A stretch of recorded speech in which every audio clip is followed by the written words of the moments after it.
So, class 5th, today I am going to explain chapter 2, subject and predicate in English grammar. आज मैं आपको chapter 2 subject and predicate explain करूंगी English grammar का.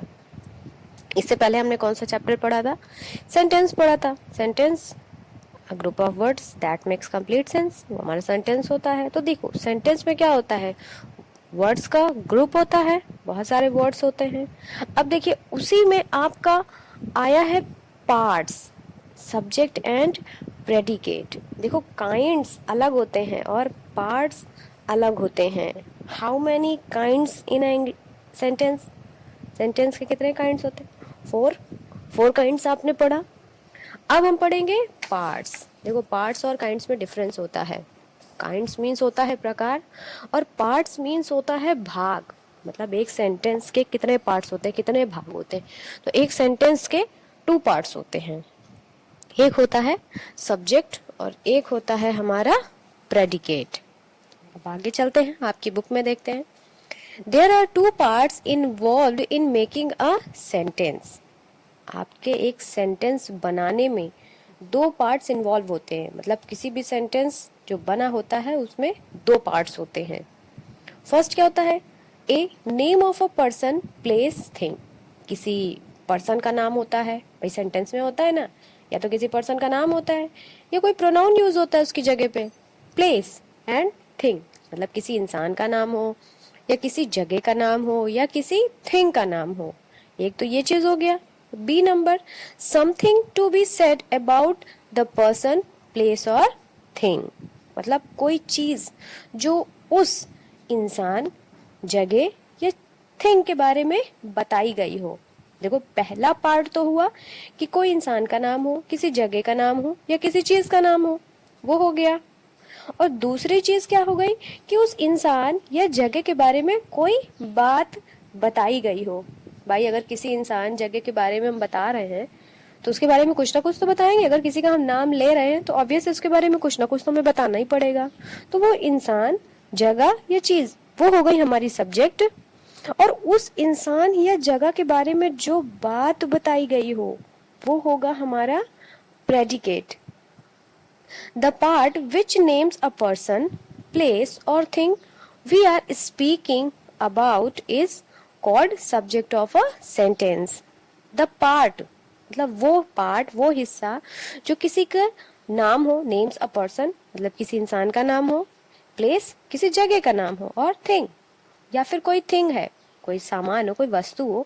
We are speaking about is मतलब जिसके बारे में हम बात कर रहे हों, called subject of a sentence. मतलब किसी भी, चाहे किसी इंसान हो, चाहे किसी जगह का नाम हो, चाहे कोई चीज, कोई वस्तु हो, जिसके बारे में हम बात कर रहे होते हैं वो होता है हमारा सब्जेक्ट. फॉर एग्जाम्पल देखिए, Ravi reads a letter. Ravi एक पत्र पढ़ता है. तो कौन पत्र पढ़ता है? रवि पढ़ता है. हम किसके बारे में बात कर रहे हैं? रवि के बारे में बात कर रहे हैं कि भाई लेटर कौन पढ़ रहा है? रवि पढ़ रहा है. तो रवि के बारे में हम बात करें. अब रवि के बारे में हमने क्या बताया, वो क्या काम कर रहा है? रीड्स अ लेटर, यानी लेटर पढ़ रहा है ना. तो रवि तो हो गया हमारा सब्जेक्ट, क्योंकि हम किसके बारे में बात करें? रवि के बारे में. और रीड्स अ लेटर, वो जो काम कर रहा है वो होगा हमारा प्रेडिकेट. यानी रवि हमारा सब्जेक्ट हो गया क्योंकि हम उसके बारे में बात कर रहे हैं, और वो जो काम कर रहा है वो होगा हमारा प्रेडिकेट. मान लीजिए हमने कहा the elephant is walking in the forest. Elephant जंगल में टहल रहा है. तो कौन टहल रहा है, किसके बारे में हम बता रहे हैं? एलिफेंट के बारे में हमने बताया ना. अब एलिफेंट क्या काम कर रहा है? जंगल में टहल रहा है. तो वॉकिंग इन द फॉरेस्ट वो हो जाएगा हमारा प्रेडिकेट, है ना. देखिए आगे आपकी बुक में लिखा, because we are talking about Ravi therefore Ravi is the subject. क्योंकि हम यहाँ पे किसके बारे में बात कर रहे हैं? रवि के बारे में बात कर रहे हैं, इसलिए रवि हमारा सब्जेक्ट हो गया, है ना. The part which speak something about the subject is called the predicate of a sentence. वो पार्ट, वो हिस्सा जो सब्जेक्ट के बारे में बता रहा हो, मतलब कोई भी इंसान, वस्तु या जगह के बारे में जो बात बताई गई हो वो हमारा प्रेडिकेट होगा. वही फॉर एग्जाम्पल देखिए सेम लिखा है, Ravi reads a letter. What does Ravi do, Ravi क्या करता है, लेटर पढ़ता है, तो reads a letter, therefore reads a letter is the predicate, तो रीड्स अ लेटर हमारा प्रेडिकेट हो जाएगा। देखिए एक सेंटेंस में जो हमारा सब्जेक्ट होता है वो हमेशा स्टार्टिंग में रहता है, जो स्टार्टिंग होता है। अब देखिए जरूरी नहीं है कि यहाँ पे रवि लिखा है तो रवि नाम ही हो, वहां पे प्रोनाउन भी यूज हो सकते हैं। मान लीजिए वहां पे ही, शी, इट, दे कुछ भी यूज हो सकता है, तो अगर प्रोनाउन यूज हुआ है तो वो भी हमारा सब्जेक्ट ही होगा। मान लीजिए रवि की जगह पे लिखा होता ही रीड्स अ लेटर, वह एक पत्र पढ़ता है, तो इसमें हमारा सब्जेक्ट क्या हो जाता, ही, वह हो जाता ना हमारा सब्जेक्ट। भाई कोई भी होगा, जरूरी नहीं कि वहां पे नाम ही दिया हो, प्रोनाउन भी हमारा सब्जेक्ट हो सकता है। अब मान लीजिए हमने कहा the ball is in the basket, मान लीजिए the ball is in the basket, यानी बॉल बास्केट में है, एग्जाम्पल दे रही हूँ।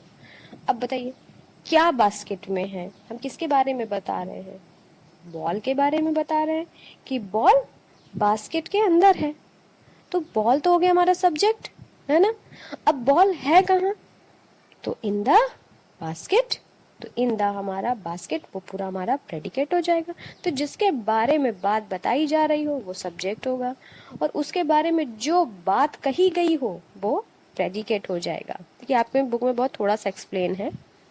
और देखिए एक चीज और बता देती हूँ, मोस्टली क्या होता है आपका जो सब्जेक्ट होता है वो हमेशा स्टार्टिंग में दिया होता है, शुरुआत में, शुरू में ही आपका सब्जेक्ट रहता है, बाकी की चीजें आपकी प्रेडिकेट हो जाती हैं। सब्जेक्ट में आपका कोई भी नाउन हो सकता है, नाउन मतलब किसी का भी नाम हो सकता है, चाहे वो किसी इंसान का नाम हो, जगह का नाम हो, या किसी थिंग का नाम हो, या कोई उनकी जगह पे प्रोनाउन यूज हुआ है वो भी हो सकता है, वो आपका सब्जेक्ट होगा। उसके बाद जो आपका वर्ब, ऑब्जेक्ट, या मान लीजिए कोई एडवर्ब भी लिखी हुई है, तो वो सारा का सारा आपका होगा प्रेडिकेट, वो सारा का सारा आपका प्रेडिकेट होगा। तो सब्जेक्ट आपका सिर्फ स्टार्टिंग में होता है। और एक चीज आपने इससे पहले पढ़ा था चैप्टर में इम्परेटिव सेंटेंसेस, जिसमें कोई रिक्वेस्ट, कमांड या ऑर्डर दिया जाता है, उन सेंटेंसेस में आप कैसे पहचानोगे सब्जेक्ट।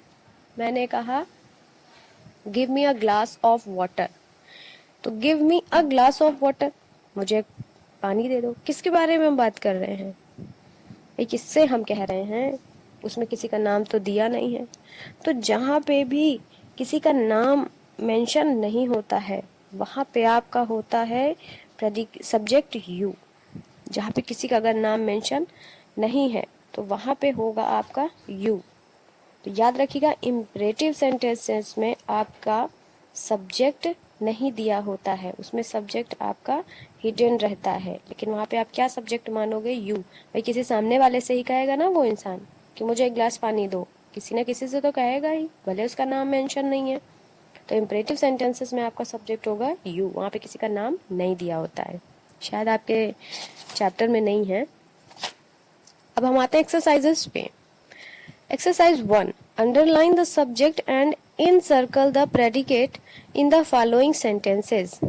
Underline the subject यानी सब्जेक्ट में आपको अंडरलाइन करना है, और प्रेडिकेट में जो सेंटेंस में प्रेडिकेट है उसको इनसर्कल करना है, यानी उसमें सर्कल बनाना है आपको प्रेडिकेट में। अब फर्स्ट में आते हैं, the teacher tales a story in the class every day, यानी टीचर, जो टीचर है वो क्लास में एवरीडे, हर एक दिन एक कहानी सुनाती है। तो कहानी को सुनाने का काम कौन कर रहा है, टीचर कर रही है ना, टीचर सुनाती है, कौन सुनाता है, टीचर। तो द टीचर होगा हमारा सब्जेक्ट, और वो क्या काम करती हैं, वो डेली एक स्टोरी सुनाती हैं, तो उन्होंने जो काम किया वो होगा हमारा प्रेडिकेट। तो tales a story in the class every day, it's a predicate. और सब्जेक्ट क्या हुआ हमारा, द टीचर, बाकी की चीजें हमारी हो गई predicate. Second number, the class did well in exams, class ने एग्जाम्स में बहुत अच्छा दिया, यानी क्लास ने एग्जाम बहुत अच्छा दिया, तो किसने दिया, द क्लास। तो द क्लास होगा हमारा सब्जेक्ट, और डिड वेल इन एग्जाम्स हमारा होगा predicate. 3 number, the earth revolves around the sun, यानी अर्थ रिवॉल्व्स यानी चक्कर लगाती है किसके, सन के। जो अर्थ है वो सूर्य के चारों ओर चक्कर लगाती है। तो कौन चक्कर लगाता है, अर्थ। तो द अर्थ वो हमारा सब्जेक्ट, और वो क्या काम करती है, वो चक्कर लगाने का काम करती है सूरज के। तो रिवॉल्व्स अराउंड द सन हमारा होगा predicate. Next 4 number, Rama shoot an arrow in the air. Rama क्या करता है, हवा में एक उसने तीर छोड़ा। तो किसने छोड़ा, रामा ने छोड़ा। तो रामा होगा हमारा सब्जेक्ट। अब उसने क्या काम किया, एरो तीर हवा में छोड़ा। तो shoot an arrow in the air हमारा हो जाएगा predicate. 5th number, we should learn from our mistakes. हमें अपनी गलतियों से सीखना चाहिए। किसे सीखना चाहिए, हमें। अब देखो यहाँ पे क्या यूज हुआ है, वी। मैंने कहा था ना जरूरी नहीं किसी का नाम ही यूज हो, वी यानी प्रोनाउन, प्रोनाउन भी यूज हो सकता है। तो किसे सीखना चाहिए अपनी गलतियों से, हमें। तो वी होगा हमारा सब्जेक्ट। और क्या करना चाहिए, हमें अपनी गलतियों से सीखना चाहिए। तो should learn from our mistakes ये होगा हमारा प्रेडिकेट। अब देखिए 6, अब ये 6, 7, 8, 9, 10, 11, 12, 13, 14, 15 दिस इज योर होमवर्क। ये आपको खुद से करना है। This is your homework. Exercise 2. Complete the following sentences by supplying suitable predicates of your choice. अब देखिए इसमें सब्जेक्ट दिया हुआ है, सब में सब्जेक्ट दिया हुआ है। अब आपको क्या करना है, इसको कंप्लीट करना है अपनी चॉइस से कोई भी प्रेडिकेट लगाकर। अब यहाँ पे द टीचर लिखा है, द टीचर लिखा है, इसमें आप कोई भी प्रेडिकेट लगा के एक्सप्लेन कर सकते हो, सेंटेंस कंप्लीट कर सकते हो। अगर मैं बताऊंगी तो सब एक जैसा लिखोगे। तो ये आपको खुद से करना है, खुद से आपको अपने हिसाब से। लेकिन ये भी नहीं कि कुछ भी लिख दो, जो सब्जेक्ट लिखा है उसी के अकॉर्डिंग आपको उसमें प्रेडिकेट ऐड करना है। कुछ भी का मतलब कुछ भी नहीं, कुछ भी लिख दो। सेंटेंस भी कंप्लीट होना चाहिए और सही होना चाहिए। तो ये भी आपका होमवर्क है। एक्सरसाइज 3 भी देखिए, add subject to the given predicates. अभी इसमें क्या था, आपको सब्जेक्ट दिया हुआ था, प्रेडिकेट लगाना था। 3 एक्सरसाइज में आपको क्या करना है, इसमें प्रेडिकेट दिया हुआ है, आपको सब्जेक्ट ऐड करना है।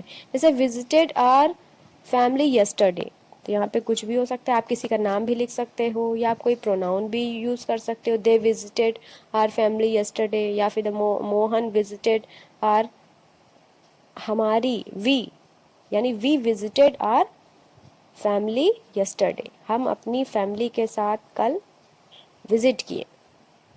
Can, second number, can speak French fluently, can बोल सकता है। अब कोई भी आप यहाँ पे लगा सकते हो, किसी का नाम भी लिख सकते हो या आप ही शी इट दे कोई भी प्रोनाउन भी यूज कर सकते हो। तो ये भी आपका होमवर्क है। ये आप लोग होमवर्क एक्सरसाइज 1, 2, 3 कंप्लीट करके और सेंड करिएगा। ये था आपका चैप्टर 2 सब्जेक्ट एंड प्रेडिकेट।